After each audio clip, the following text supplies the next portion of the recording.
История, язык, культура, менталитет. Мнения экспертов, деятелей и заинтересованных граждан о том, что такое быть белорусом. Идентичность. Добрый день. В эфире программа «Идентичность». В ней мы попытаемся представить понимание белорусской национальной идеи историками, государственными, гражданскими, военными, религиозными и культурными деятелями Беларуси, а также простыми гражданами страны. У микрофона Арсений Ермолович. Мы продолжаем наш разговор с заместителем директора по научной работе Института философии НАН Беларуси, кандидатом философских наук Андреем Дудчиком. Сегодня узнаем, как формировалась белорусская философская мысль, как она выглядит сегодня и какую роль она играет в становлении идентичности, рассказывает Андрей Дудчик. Идентичность. Андрей Юрьевич, давайте обратимся к истокам белорусской философской мысли.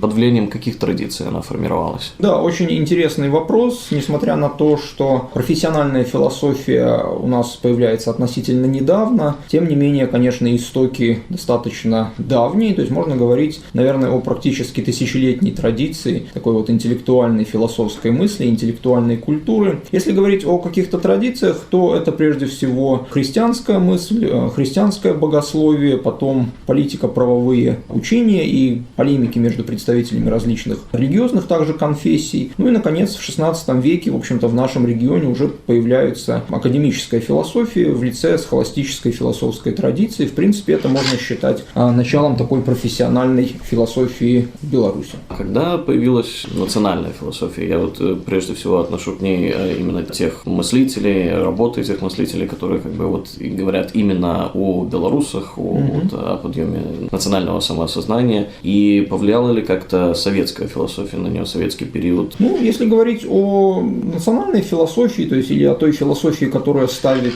вопросы о национальной идентичности, о национальном предназначении, может быть, белорусов на первый план, то это связано с проектом национального возрождения, то есть это конец 19-го, начало 20 века, когда, в общем-то, эти вопросы и начинают осмысляться на таком теоретическом уровне. Действительно было марксистское влияние, или, может быть, даже шире влияние социалистических идей. В частности, вот популярная такая идея кооперативного движения была в то время, и вот ряд белорусских мыслителей, о которых мы, видимо, еще будем с вами говорить дальше, они, действительно увлекались этими идеями и даже вот рассматривали, например, кооперативное движение как некоторую такую идеальную форму самоорганизации белорусского общества. Если говорить о марксистской философии или так более узко, советском варианте марксистско-ленинской философии, то вот можно отметить такую интересную особенность, что первый в Советском Союзе учебник по марксистско-ленинской философии был опубликован как раз в Минске. Семен Яковлевич Вальсон в 22 году читал лекции по диалектическому материализму и вот опубликовал первый курс лекций. Хотя, справедливости ради, стоит сказать, что этот учебник был достаточно далек от какого-то канона советской философии, который сформировался позже, с которым, может быть, знакомы слушатели более старшего поколения. То есть там учебник носил такой достаточно авторский характер, но тем не менее, вот как бы интересный факт первенства здесь тоже принадлежит белорусским философам. Но именно вот в советский период вот эта вот тематика, она как-то не вытесняла национальную тематику? Бессложный на самом деле вопрос. Понятно, что в Советском Союзе было свое представление о том, что такое национальная философия, какими вопросами она должна заниматься, и когда изучали,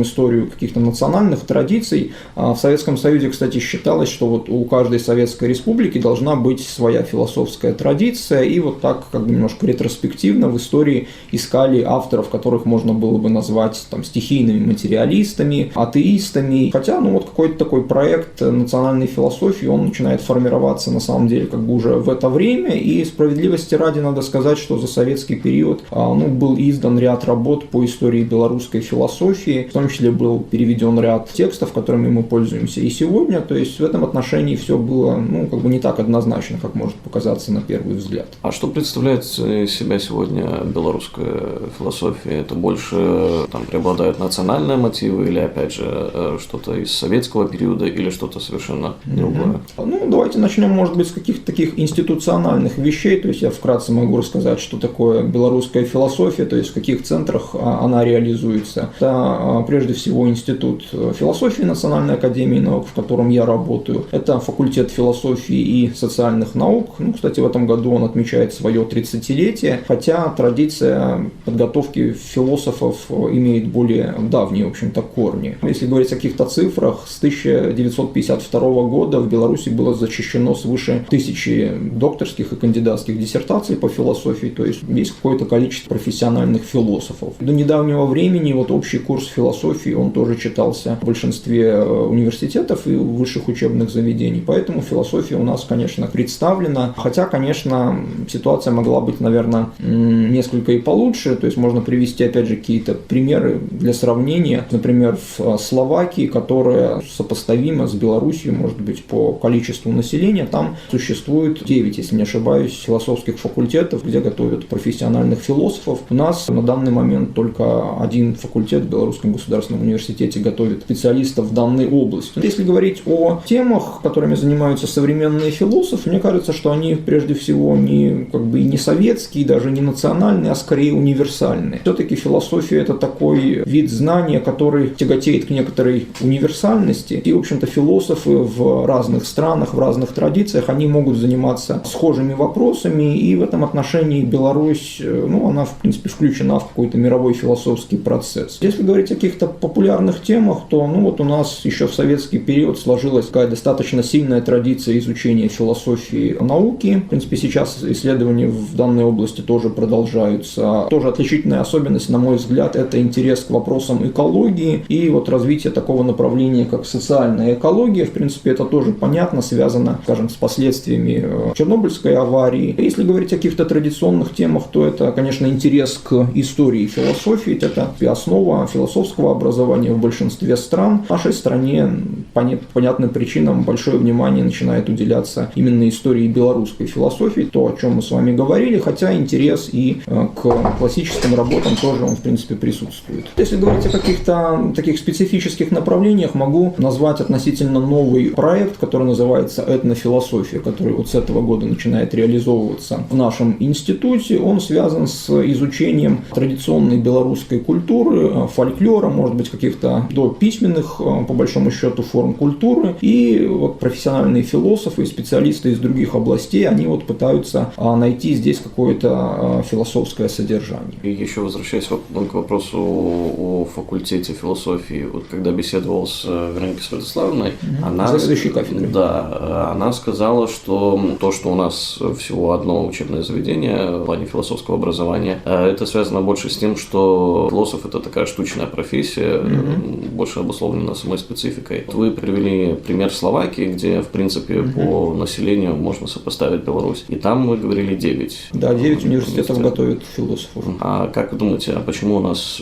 все-таки такой большой разрыв? Возможно, это связано со спецификой нашего рынка труда, потому что предполагается, что все-таки выпускники должны работать по специальностям, а устроиться по специальности философа не всегда просто. Здесь, в общем-то, не так много на самом деле вариантов. То есть это либо быть преподавателем философии, либо быть научным сотрудником. То есть, с другой стороны, опять же, могу сослаться на свой опыт. Многие из моих однокурсников, из тех людей, с которыми я учился, они, в общем-то, работают не всегда по специальности, но, тем не менее, достаточно успешны, находят себя в каких-то областях. Это и IT, популярное сегодня, это и реклама, это и бизнес, государственное управление и так далее. И в этом смысле, мне кажется, на саму специальность философа можно посмотреть немножко более широко. На философском отделении не обязательно готовят профессиональных преподавателей или научных сотрудников. На нем могут готовить просто хорошо образованных людей, которые могут найти себя в самых разных областях. Опять же, здесь можно сослаться на зарубежный опыт, скажем, у многих западных политиков, государственных деятелей, в общем-то, это классическое гуманитарное образование. То есть это может быть философия, классическая филология, история, но тем не менее они находят применение применение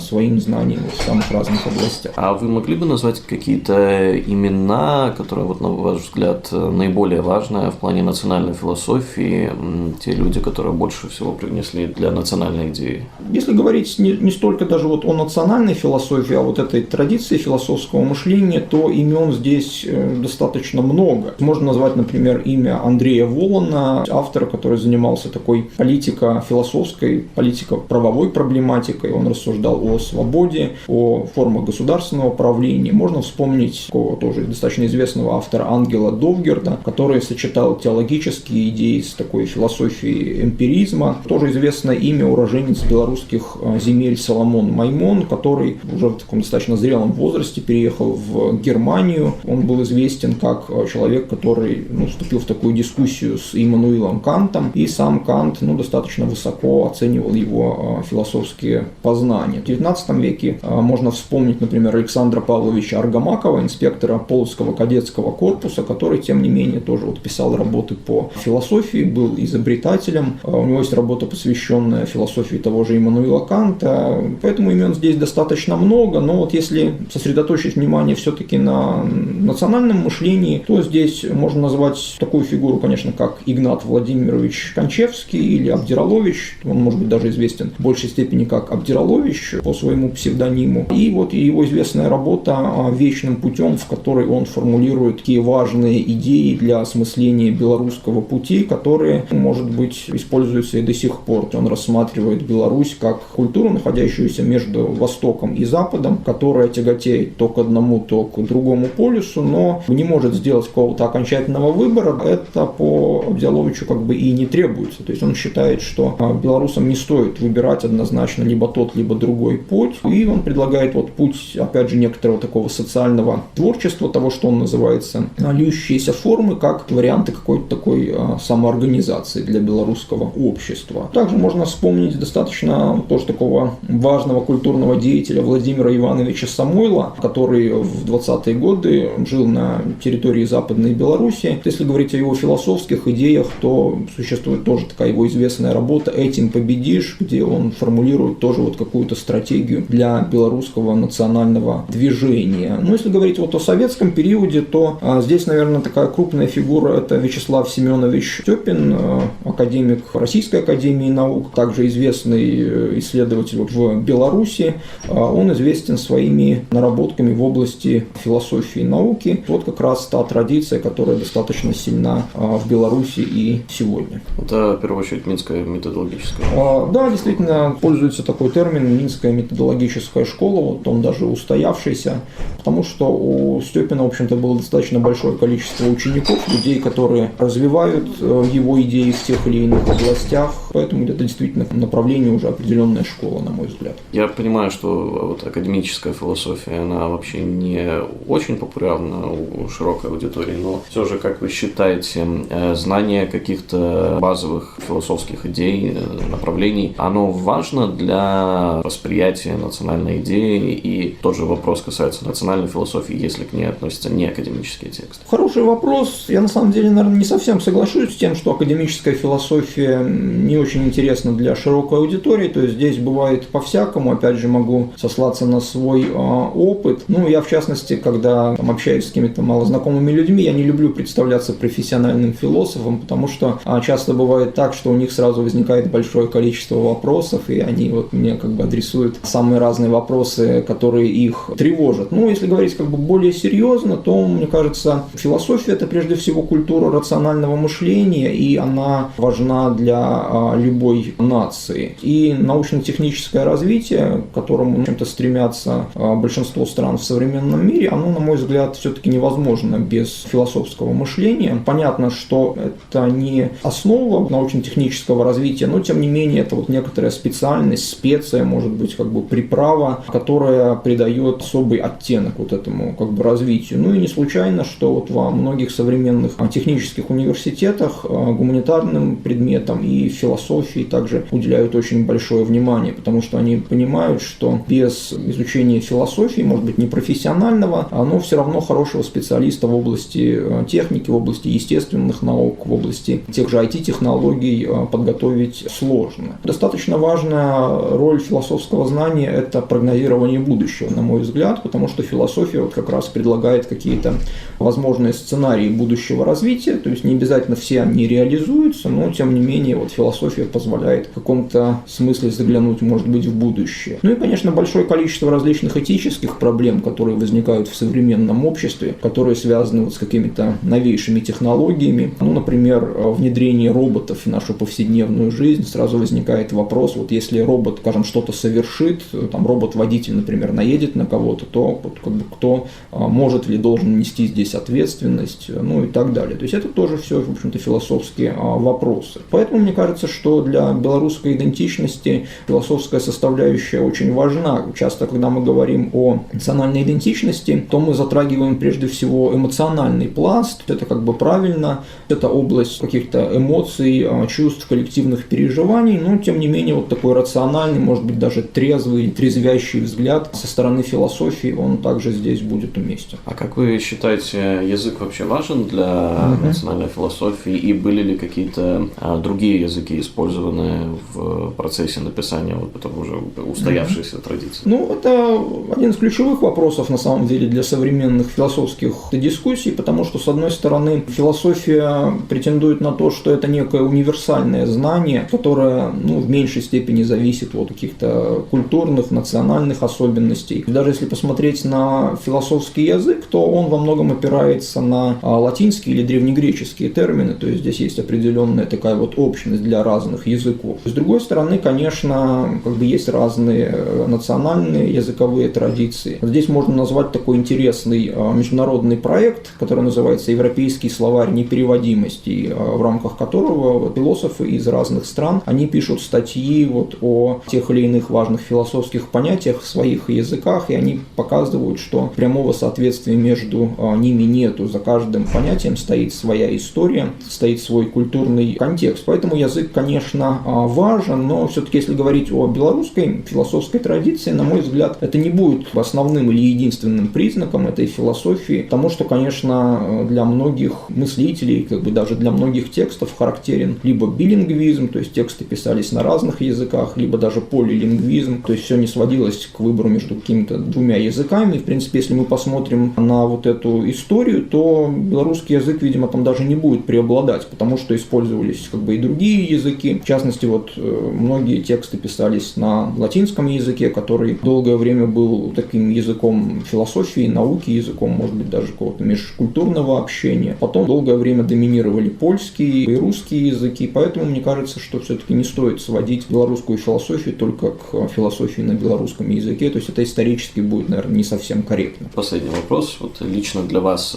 что такое быть белорусом? Знаете, очень интересный вопрос. Я на самом деле достаточно давно как бы к нему обращаюсь, и то есть в разные периоды моей жизни, моей, может быть, научной биографии у меня были разные ответы на данный вопрос, но с течением времени я начинаю понимать, что здесь может быть более важно, ну, не просто говорить о каких-то теоретических формулировках, может быть, о каких-то таких красивых лозунгах, конечно, как бы эти лозунги, звучные формулировки тоже нужны, но, на мой взгляд, не менее важна и какая-то такая постоянная, регулярная, повседневная работа. То есть здесь можно сослаться на такого зарубежного исследователя Майкла Биллига, который вводит понятие «банальный национализм». Ну, термин «национализм», может быть, он звучит как-то так не очень, может быть, хорошо, то есть можно сказать «банальная национальная идентичность». Ну, идея Биллига, она вкратце сводится к тому, что принадлежность к той или иной нации, она определяется не столько какими-то,